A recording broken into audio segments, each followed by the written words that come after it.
Avril 2020. Pour l'anniversaire de mes 15 ans, toute l'humanité semble avoir été anéantie, ici en Guadeloupe comme partout ailleurs.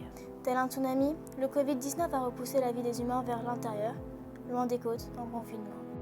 Interdiction de marcher sur la plage, de tremper ses pieds dans l'eau de mer, de pêcher depuis les rochers, de nager autour de son voilier, à présent paralysé au mouillage. Le littoral est figé dans une photo inanimée. Mais quelle photo magnifique! Aucune organisation de sauvegarde de l'environnement n'aurait imaginé une telle situation. Les promesses de nos gouvernements sur le contrôle du CO2, les COP22 et autres grandes messes médiatiques, toutes ces hypocrisies sont brutalement démasquées par l'évidence. L'arrêt brutal de l'activité humaine redonne des couleurs à notre monde. Comment est-ce possible de constater une telle différence en si peu de temps? Incrédule, je regarde autour de moi. Le ciel est bleu et il fait bon respirer. L'indice de l'air, habituellement plombé, est incroyablement excellent. Les lagons, débarrassés de la fine couche de crème solaire qui les opacifie en permanence, sont d'une clarté étonnante. Je suis sûre que les crabes, les poissons, les coraux, les tortues et tous les micro-organismes qui vivent sur nos côtes en sont tout étonnés. En pleine mer, plus de scooters des mers, plus de semi-rigides, plus de plaisanciers motorisés. Une année de tranquillité inattendue pour les cachalots, les baleines et les dauphins. Le Covid-19, un révélateur de nos dysfonctionnements. Pointe-à-Pitre se meurt et ce n'est pas nouveau. Les mesures de distanciation ont rendu fantomatiques et silencieuses les rues. Les magasins ont tiré leurs rideaux et les jobbers restent chez eux.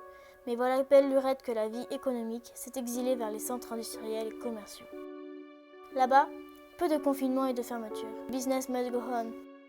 Pour les enseignes de la grande distribution, les opérateurs téléphoniques et le e-commerce, pas de crise. En attendant, regardez ces plages désertes. Quelle beauté! Pour un tel résultat, il aura fallu renvoyer les touristes chez eux. Le nombre de touristes en Guadeloupe, 580 000 en 2016, 650 000 en 2017, 1,1 million en 2018. Un chiffre aussi exponentiel que celui du corona, avec comme conséquence réelle et visible.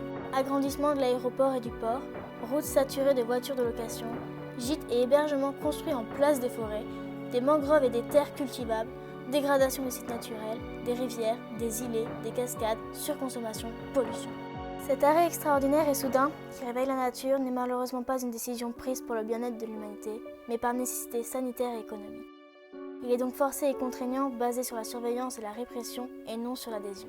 On appelle résilience la capacité d'un organisme à se reproduire et à se développer soudainement, si les conditions de son environnement s'améliorent. Résilience est également le nom de la mission portée par l'énorme navire militaire, le Dixmude, qui croise dans nos eaux. Je suis consciente de vivre un moment historique. Alors, qu'attendre de la prochaine étape? Une brusque prise de conscience qui fait réaliser que la crise environnementale est aussi grave, voire pire que la crise du Covid-19, ou que le retour à la normale passe par une surconsommation frénétique pour rattraper le temps perdu? Le marché automobile chute de près de 80%. Les avions sont cloués au sol et la croissance est en berne. J'aimerais que cette période inédite vécue par l'humanité soit un temps de réflexion, un temps pour décider ensemble de ce qui est bon pour notre santé, pour notre bonheur, pour vivre en harmonie sur cette incroyable planète. Et promis, l'année prochaine, je vous invite tous à mon anniversaire.